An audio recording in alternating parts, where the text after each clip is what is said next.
প্লাস্টিকের ভেতরে কি আছে জানো? হ্যাঁ, প্লাস্টিকের ভেতরে আছে মাছ। আর কি মাছ আছে দেখো, এটা হচ্ছে লোটে মাছ।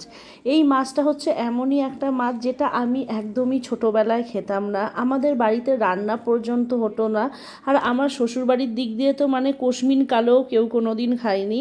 তো তারপরে যাই হোক করে আমার মা কারোর থেকে খাওয়াটা শেখে আর রান্নাটাও করা শেখে, আর সেইখান থেকেই আমার খাওয়ার শুরু।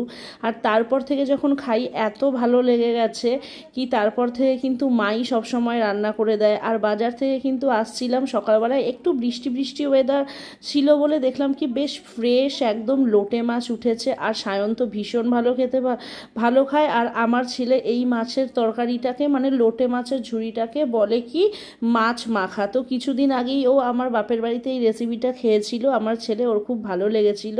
তো আমিও বাজার থেকে নিয়ে এসে কেটে বেছে ধুয়ে নিয়েছি ভালো করে, তারপর মাছগুলোকে গোটাই রেখেছি কেন কি সবটাই ঘেটে হয়ে যাবে। আর নুন হলুদ ভালো করে মাখিয়ে রেখেছি। আর দেখো আমার রান্না করতে করতে জানলার ধারে মানে সামনে দিয়ে যে জঙ্গল হয়ে গেছে সেইখানে দেখো এইগুলোকে তোমরা কি বলো? আমাদের এখানে সবাই নেউল বলে, আমরা নেউল নামেই চিনি। তো তোমরা কে কী বলো প্লিজ কমেন্ট করে জানিও। তো তারপরে কি করেছি, অনেকটা পেঁয়াজ কুচি খেচে দিয়েছিলাম। হ্যাঁ, এই মাছটায় কিন্তু একটু মাংসর মতন পেঁয়াজ লাগবে।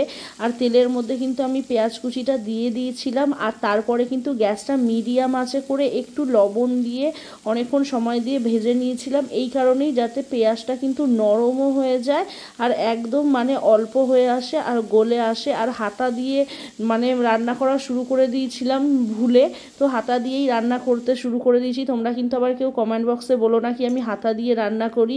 আর তো দেখো পেঁয়াজটা কিন্তু লাল মানে লাল লাল কালার হয়ে গেছে। আর তারপরেই আমি যে মিক্সিতে যেই পেস্টটা করে রেখেছিলাম মানে আদা লঙ্কা রসুন, এইটা তো একটা নর্মাল পেস্ট, মানে যে কোনো রান্না করতে গেলেই আমরা আদা লঙ্কা রসুন এগুলো দিই। তো আমি কিন্তু এখানে টমেটো পেস্টটা দিইনি। তো এই বেশি করে লঙ্কা দিয়েছিলাম, কাঁচা লঙ্কা, কেন কি দেখেছো লঙ্কার পরিমাণটা এতটাই ছিল, মানে এতটা মানে প্রচুর না, একটু বেশি ছিল। আর পুরো গ্রিন কালার হয়েছে।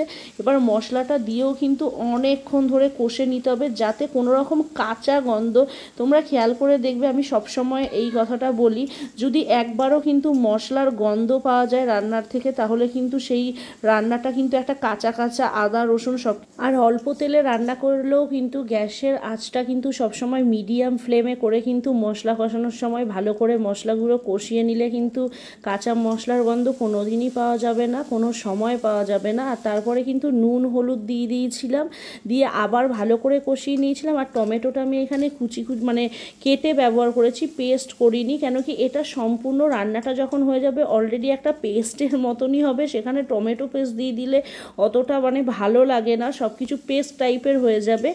আর তারপরে কিন্তু আবার ভালো করে টমেটো দিয়েও ভালো করে মশলাটা কষিয়ে নিয়েছি। তারপর যখন সম্পূর্ণ তেলটা ছেড়ে এসছে মশলার মধ্যে থেকে তখন কিন্তু দিয়ে দিয়েছি লোটে মাছগুলো। আর লোটে মাছ কিন্তু বোম্বেতে বম্বে ডাক ফিশ নামে সবাই জানে। তো ওইখানে কিন্তু একটা মানে এই মাছটা ভীষণ মানে ফেমাস একটা রেসিপি। আর আমি জেনেছি যেহেতু সায়ন অনেক দিন বম্বেতে ছিল সেই জন্য কিন্তু ওইখানে কিন্তু এই ফিশটা অনেকে ফিশ ফ্রাই হিসাবে ব্যাটারের মধ্যে চুবিয়ে ভীষণ প্রচলন আছে খাওয়ার। আর খুব ফেমাস একটা মাছ, মানে ওরা পারলে সমস্ত রকমের অনুষ্ঠানেও কিন্তু এই বম্বে ডাক ফিশ রেসিপিটা রাখে।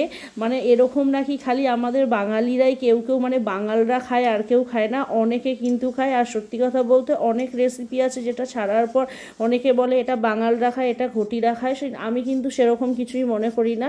খাবারটা কিন্তু সম্পূর্ণ নিজের ওপরে, যেই খাওয়াটা মুখে টেস্ট লাগবে খেতে ভালো লাগবে সেটা কিন্তু কোনো কিছুই মানে জাতি ধর্ম নির্বিশেষে সবাই খেতে পারে, আমি এটাই মনে করি। যাই হোক অনেক জ্ঞান দিয়ে দিলাম।